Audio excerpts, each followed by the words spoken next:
Just as a side note, I think everybody should be drinking like a lot of water. Just if you don't follow anything else that I say in this video, drink your water. I am Danielle and I am an ML for NaNoWriMo.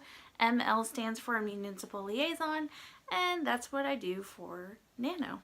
So this is a video that I was asked to make ages and ages ago, and I did, and I filmed it, and I had a bunch of different angles and cool shots, and then my iMac died, and this is a notebook I'm holding. It's sitting over there. It's been off for 2 weeks because I haven't had the heart to look at it again. But it's dead. It's not dead. I think the video card finally went out on me. It's a 9-year-old iMac, so I'm not really surprised. Okay, this video is 5 pieces of advice that have worked for me. I've been writing for some time, and I've been around for even longer than that. This is not a video to tell you how to write. This is what has helped me write. There are so many people on Twitter and YouTube who say that writing advice is bullshit. And I'm here to say maybe not all of it. If you're anything like me, you actually like the structure that writing advice sometimes offers, because writing is actually a very unstructured hobby and it feels like you're free falling half the time. And I think saying writing advice is bullshit really means writing advice is bullshit if you live or die by it. So if you take someone's advice and it doesn't work for you, that doesn't mean you're a failure. Also, if you take someone's advice and it does work for you, that doesn't mean that's the holy grail of writing advice. So let me repeat myself again. This is advice that has worked for me. It might not work for you, and that's okay. Because I could make another video called Writing Advice That Has Never Worked For Me, and all the advice in that video might work for you. Do you see what I'm getting at? So the first piece of advice that I have that has worked for me is to make a writing schedule and stick to it. And this is probably the simplest advice that has worked the best for me. Have I said for me enough times yet? This advice works for me because I'm the type of person who, if I only write when I'm inspired, I don't write at all. And something to keep in mind when you make a schedule to write is that it doesn't have to be intense. It doesn't have to be every day for 2 hours. It just has to be consistent. So even if it's once a week, make it the same time every week. I started doing once to twice a week, and then I started doing Nano, and then I was doing every day. And because of that, and because of doing Nano multiple times, now I can't go more than a couple days without writing. The second piece of advice is to write bad. You have to make a habit of writing bad. When I was first told to do this, it blew my mind. I don't know what got into my head that said I had to write everything perfect the first time, but hearing someone say that to me and being like, hey, you know it doesn't have to be perfect, right? It changed my world. It means don't write expecting perfection. And bad is subjective, right? It means something different to everybody. For me, bad is anything that cripples my flow of creativity, my self-editing, my overthinking, and my self-doubt. But I just remember that no one has to read it except for me.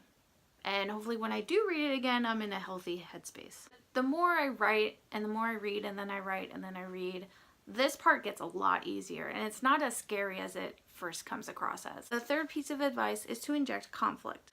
No one is forcing you to write boring scenes. And if I find that I'm in the middle of a boring scene somehow, I step back and I try to pinpoint where the conflict of the scene is. And sometimes they don't always have conflict, but if I'm struggling, I want to inject the conflict.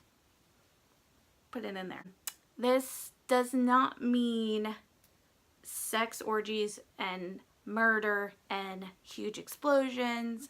That just would sound awesome though. If you write that book, let me know. I want to read it. It's really simple. All you do is decide what the main character wants, needs, or expects to happen by the end of the scene, and you do the opposite of that. Make them unhappy. Disclaimer, this doesn't mean that I'm saying every scene you write has to have conflict. I mean, scenes have other purpose. They drive the plot and they make character development, but if you're struggling, this is what I would recommend to do. Okay, so the fourth piece of advice is to read. And you might think, heard it. But my way of reading is to help you write. And you do this by stealing. And no, not word for word stealing like plagiarism. I read for fun. I do. I enjoy it. It's great. But a really good reason to read is to get better at writing. I'm going to show you what I do. I have here Gone Girl, which I read years ago, but I took my little pencil and I wrote little markings. I probably just made half of you like die inside. I'm sorry. But look, I used pencil. I just find something I like and I circle it. You can take a picture with your phone and just put like a little folder of book stuff I like from books. I don't know, call it whatever you want to call it. So Gone Girl, I'm not going to spoil anything.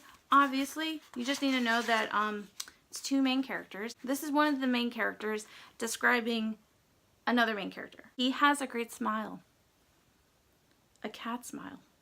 He should cough out yellow Tweety bird feathers the way he smiles at me. Come on!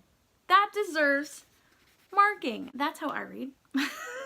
Read a book, and if you like something, if you like the way someone describes something, or you see a metaphor that you've never seen before, just steal it and just keep it and just put it with all your other really good like sentences, and there you go. It'll come through your writing via osmosis. You'll automatically become a better describer. I highlight descriptions because I'm really bad at descriptions. They're my weakest point. So whenever I see a really good one, I snatch it up. Don't plagiarize. Okay, so the last piece of advice is kind of serious, but it's very crucial. It's nurturing your emotional bandwidth.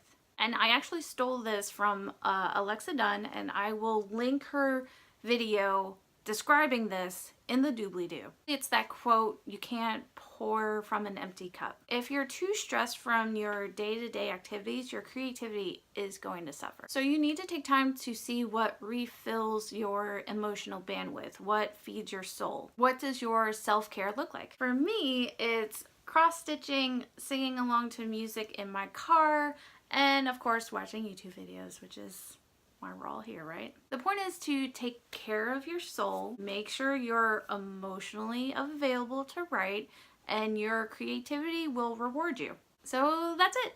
I did another video, yay! Making these YouTube videos is still pretty new to me, but I really like making them.